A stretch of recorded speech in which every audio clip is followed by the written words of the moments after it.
ప్రార్థనకి వెళ్ళాం, ప్రార్థన కూడా అవ్వలేదన్నమాట. ఏం మనిషి అతను చెట్టు అంత మనిషి అక్కడికి వెళ్ళి కూర్చుంటే నాకు కనపడలేదు, కనీసం చిన్న ప్రార్థన కూడా ఇవ్వలేదు అన్నవాళ్ళేరా ఉన్నారు. వెనకాల కూర్చుంటే అప్పుడే దైవజనుడు అక్కడికి వచ్చాడు. వచ్చి వెంటనే దేవుని ఆత్మతో నింపబడి అన్నాడు, I saw a person called, your name is Rajendran అన్నాడంటే. నువ్వు ఒక సూసైడ్ చేసుకుంటా వచ్చావు, నీ పేరు రాజేంద్రన్ అన్నాడు. గుండు చూడడం మంది ఆయనకి, ఏంటి నా పేరు చెప్పేంటి, నాలా రాజేంద్రంలో 3 మంది ఉంటారు అనుకున్నాడు. లేదు లేదు, నువ్వు అనుభవపడుతూ వైట్ షర్ట్ దాని మీద బ్లాక్ గడి షర్ట్ వేసుకున్నావు, నీ పేరు రాజేంద్రన్. నీ జీవంలో ఇప్పుడు సైనిక బోర్డు ఉంది, చనిపోవాలనుకుంటున్నావు, నీ బోర్డులు మునుగులో నేను చింతపడదు, పొరపాటును పడదు, ఆత్మహత్య చేసుకోవద్దు. ఏ పరిశుద్ధాత్మ దేవుడు మాట్లాడుతున్నాడు. పొరపాటును కూడా ఆత్మహత్య చేసుకోవడానికి వీల్లేదు, దేవుడు నీకు సహాయం చేయబోతున్నాడు అని చెప్పగానే అప్పుడు ఆత్మహత్య ప్రయత్నం వదులుకుని సైనిక బట్టలు దూరంగా పెట్టి రోజు దేవుని సన్నిధిలో మొరపెట్టడం ప్రారంభించాడు. ప్రభువా, నువ్వు దైవజనుడి ద్వారా మాట్లాడావు, ఆ మాట ప్రకారం నేను ఆత్మహత్య చేసుకోవటం లేదు, పోగొట్టుకున్నదంతా యోగుకి నువ్వు ఎలా తిరిగించావు అలాగ నాకు తిరిగి ప్రభువా అని అడిగాడు. 1 రోజులైంది అలా ప్రార్థన చేస్తూనే ఉన్నాడు. ప్రతిరోజు ఉదయం సాయంత్రం దుఃఖంతో, వేదనతో, టెన్షన్తో, వర్రీతో ఉన్నటువంటి ఆ రాజేంద్రన్ డబ్బులు పోతే టెన్షన్ రాడండి. రేపు పొద్దున నా ఫ్యూచర్ ఎలా ఉంటుందో, అన్ని నష్టపోయాను, నేను ఎలా బతుకుతాను, ఒకరికి ఇదిలాంటి తిరిగి అడుగు తినవలసిన పరిస్థితి ఏర్పడుతుందేమో అనేటువంటి టెన్షన్ రాదా? దొంగడు వచ్చి ఏమన్నట్టండి, ఒక దొంగతనానికి వెళ్ళాడు. దొంగతనం చేద్దాం మనవాడు క్రైస్తవులు ఇళ్లలో ఎక్కడికి అక్కడ వాక్యాలు ఉంటాయి. గుమ్మం దగ్గరికి వెళ్ళగానే ఏం కనపడిందంట, యెహోవా ఆశీర్వదించబడిన వాడు నీవు బయట నిలవలేరా, యెహోవా ఆశీర్వదించబడిన వాడా లోపలికి రమ్ము, నువ్వు బయట నిలవలేరా అని ఉందంట. ఓహో, దేవుడు నాకు ఇచ్చిన ఈ వాక్యం బట్టి ఆడు క్రిస్టియన్ అడవుగా దేవుడికి స్తోత్రం అన్నాడంట. అది లోనకు వచ్చాడంట. లోనకు రాగానే రహస్యమంతున్న నిధులను నేను నీకు, మరుగైన తనము నేను నీకు ఇత్తును. అప్ప దేవుడికి స్తోత్రం, మంచి వాగ్దానం అనుకున్నాడంట. సరే, మరుగైన తనం అంటున్నాడు, లోపల రమ్మన్నాడు, వచ్చాను. మరి ఆ ధనం ఎక్కడుందో, ఏ బీరువాలో ఉందో, దాని తాళాలు ఎక్కడ ఉన్నాయో మనకేం తెలుసు అని లోనకు వచ్చాడు. లోనకు రాగానే ఎత్తడి తలుపులు పగల కొట్టేతను, ఇనుప గడియలు నేను వేగ కొట్టేతను అన్న వాక్యం కనపడేదంట. ఓహో, దేవుడు చెప్తున్నాడు ఈ ఇనుప గడియలు ఇతరులు కొట్టమని చెప్తాడని చెప్పి ఆ దగ్గర ఉన్న ప్యాకెట్ జేబులో ఉన్నాయని తీసి పలా కోసేసి మొత్తం ఓపెన్ చేశాడంట. లోపలంతా డబ్బు ఉందంట, చక్కగా సమకూర్చుకున్నాడంట. నా కృప నీకు తోడుగా వచ్చినాను కదా, ఎక్కడికి గుమ్మం దగ్గర పెట్టాను, ఓహో నన్ను ఎవరు పట్టుకోవడం కానీ అన్ని మూట కట్టుకుని ప్రభావం మీకు స్తోత్రం అంతా కూడా ఉన్నాయి పట్టుకోలేదు. ఆడికి ఆ వాక్యాలు ఎందుకు చెప్తానంటే కొందరికి ఆ వాక్యాలు ఆ విధంగా ఉపయోగపడతాయి. స్టువార్ట్పురం దొంగలు ఉన్నారు కదండి, ఆ భయంకరమైన దొంగలండి. అందులో నాగేశ్వరం అనే ఒక ఆయన ఉండేవాడు, పేరు మూసిన నాగేశ్వరం దొంగలంటే మరి ఆయన తర్వాతే. ఆయన దేవుడు నమ్ముకున్న తర్వాత పాత కేసులు ఉంటాయి కదండి, తీసుకెళ్ళిపోయి సిఐ గారు లోపల పడేశారంట. అయ్యా, నేను దేవుడు నమ్ముకున్నానయ్యా, నన్ను ఎందుకు పట్టుకెళ్తారని వాడుకొని పొరపాటు కూడా చేయనయ్యా అంటే మాట్లాడుతున్నారు లోపలికి. జైలు వేసిన తర్వాత అయ్యా నన్ను నమ్మరు మీరు, నేను ఎప్పుడో వదిలేసాను, యేసు ప్రభువుని నమ్ముకున్నాను అయ్యా అంటే అవన్నీ మా పరిగెత్తలు చెప్పచ్చు బాగుండాలి. ఏంటో మీరేదో అనుకుంటున్నాను, నేను చేయలేక కాదు, గోడ దొంగతనాలు చేయగలను. రేపు పొద్దున మీ ఆవిడ బర్త్డే, మీ ఆవిడ పట్టుకున్న చీరని నేను ఇక్కడ తీసుకొచ్చి చూపించమంటారు. రేపు పొద్దున ఒరే అలాగే చూపిస్తే నేను వదిలేతాను. సరే, ఈయన ఏం చేశాడు, చుట్టూ బందోబస్తు పెట్టుకున్నాడు, పోలీసు బందోబస్తు పెట్టుకున్నాడు ఇంటి చుట్టూ. ఈయన జైల్లో ఉన్నాడు. కాకపోతే ఆ రాత్రి నన్ను మీరు వదిలిపెట్టారన్నాడు. వదిలిపెట్టారు. చుట్టూ బందోబస్తుంటే వానకాలు వెళ్తాడు. ఆ చివరికి వెళ్ళాడట. ఓ పోలీసుడు కూర్చుని లోపల పడుతున్నాడు. జేబులో నుంచి తీసాడంట, ఏంటి ఒక స్ప్రే తీసాడంట. నెమ్మదిగా ముఖం మీద కొట్టాడంట. కొట్టగానే అడాలి నిద్రలోకి వెళ్ళిపోయాడు. ఆడ పక్కన కొట్టాడు, ఆడ నిద్రలోకి వెళ్ళిపోయాడంట. ముగ్గురు నలుగురు ఎప్పుడైతే ఇలా పడుకున్నారో ఆవిడ దాటుకుని లోనికి వెళ్ళాడంట.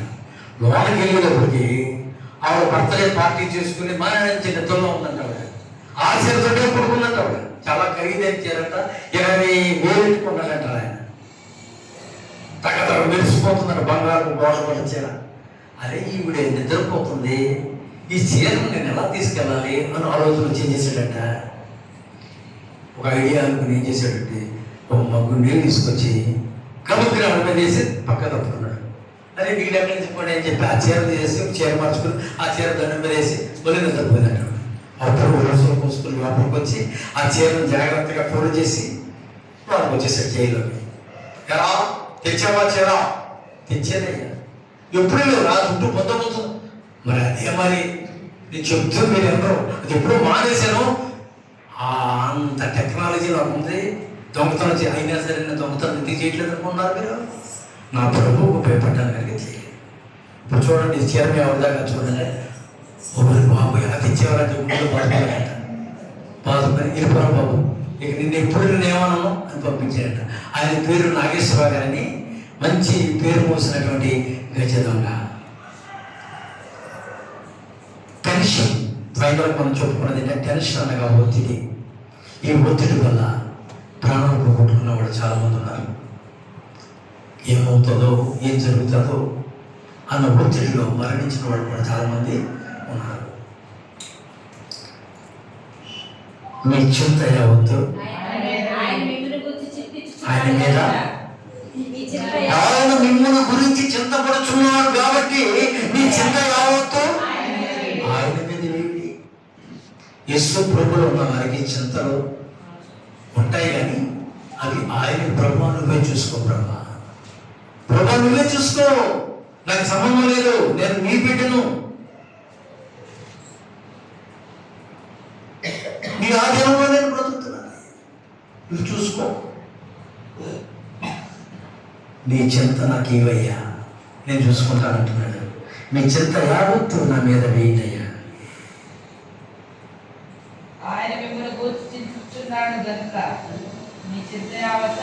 ఆయన మీద వేయమన్నాడు. ఆయన నిన్ను పోషించే దేవుడు, ఆయన నిన్ను పెంచే దేవుడు, ఆయన నిన్ను సంరక్షించే దేవుడు.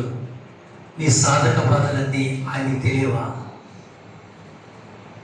రేపు ఏం జరుగుతుందో, రేపు ఎలా బతకాలో, నేను ఎలా జీవించాలో.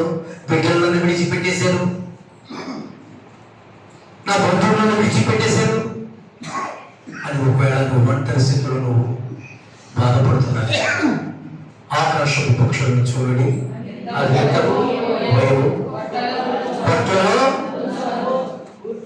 కూర్చో. అయినను మీ పరలోకపు తండ్రి ఆహారం సమకూర్చుచున్నాడు.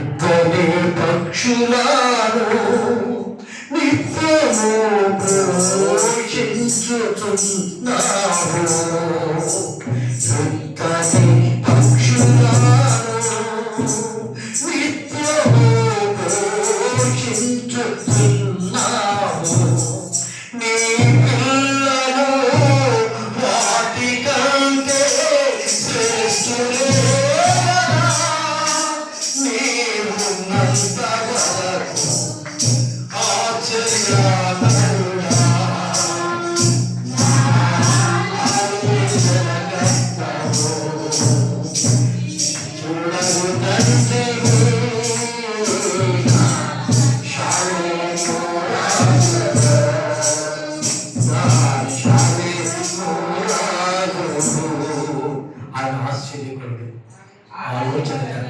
నిత్యము తండ్రి సమాధానకర్తకు అధిపతి అంటున్నాడు. నువ్వు చేయాల్సిందలా ఆయనకు ప్రార్థన చేయటం. ఆయనకు 5 టీలు కావాలి.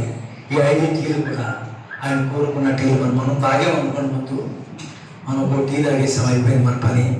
ఇప్పుడు దేవుడు మన నుంచి ఏం కోరుకున్నాడంటే 5 టీలు కోరుకున్నాడు. మీకు జ్ఞాపకం ఉందా? ఏంటిలో మొట్టమొదటి ఏంటి? సమయం. Very good. బాగా గుర్తుంది మీకు? వాక్యం మరి విన్నారా లేదా? రెండవది టెస్టిమనీ. సమయం తర్వాత ఏంటంటారు? సాక్ష్యం. మూడవది నాలుగవది టైప్స్. దశమభాగం. ఐదవది టెన్షన్. 5 టీలు కావాలని దేవుడు ఈరోజు మనల్ని అడిగాడు కాబట్టి 5 టీలు కూడా మనం ఆయనకి సమర్పిద్దాం. ఎందుకంటే నేను ఇచ్చామని కోరుకున్నాడు 5 టీలు. 5 టీలు కూడా ఆయనకి ఇచ్చాను. నువ్వు 1 టీ దాకా పర్వాలేదు, కానీ నీ దగ్గర 5 టీలు అడుగుతున్నాడు.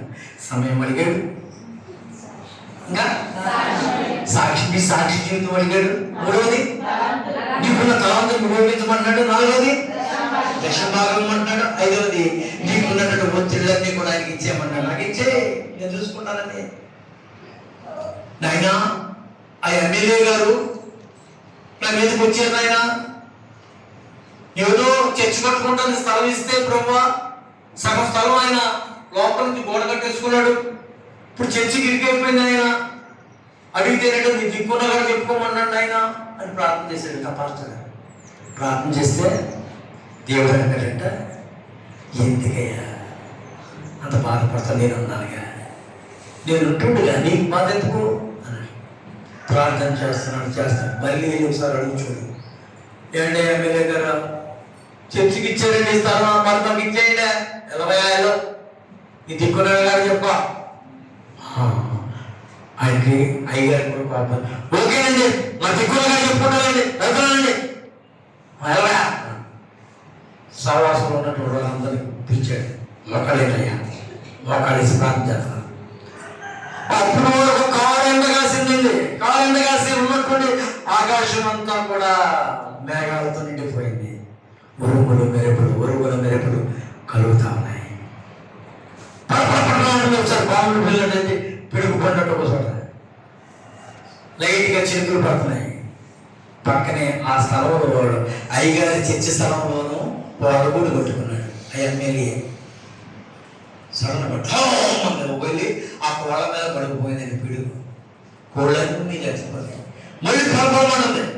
అప్పుడు పరిగెట్టుకుంటూ వచ్చాడు, బాబు కోళ్ళన్నీ చచ్చిపోయి మీ దేవుడు గొప్పవాడు, ఈ స్థలమే కాదు ఇక్కడున్న స్థలం అంతా చర్చికిచ్చేస్తున్నాను, నా జోడుకు రావద్దని చెప్పు మీ దేవుడు అన్నాడు. చెప్పడం వల్లే దేవుడు స్థలం. మన దేవుడు ఎటువంటి దేవుడు అంటే సజీవుడైనటువంటి దేవుడు. నీ పక్షాన యుద్ధం చేసేటువంటి దేవుడు. నువ్వు ప్రార్థన చేస్తే నీ పక్షాన ఆయుధం వేస్తాడు, నువ్వు కాదు. దావీదు అంటున్నాడు, ఆ నడుము మీద కూడా రాదు. యుద్ధం ఎవరు చేశారు? ఎదుర్కోబోతున్నాయి. 3 తాడు చెట్లు తెస్తున్నాయి. అవి కూర్చుంది ఎవరు? దేవుడు. యుద్ధము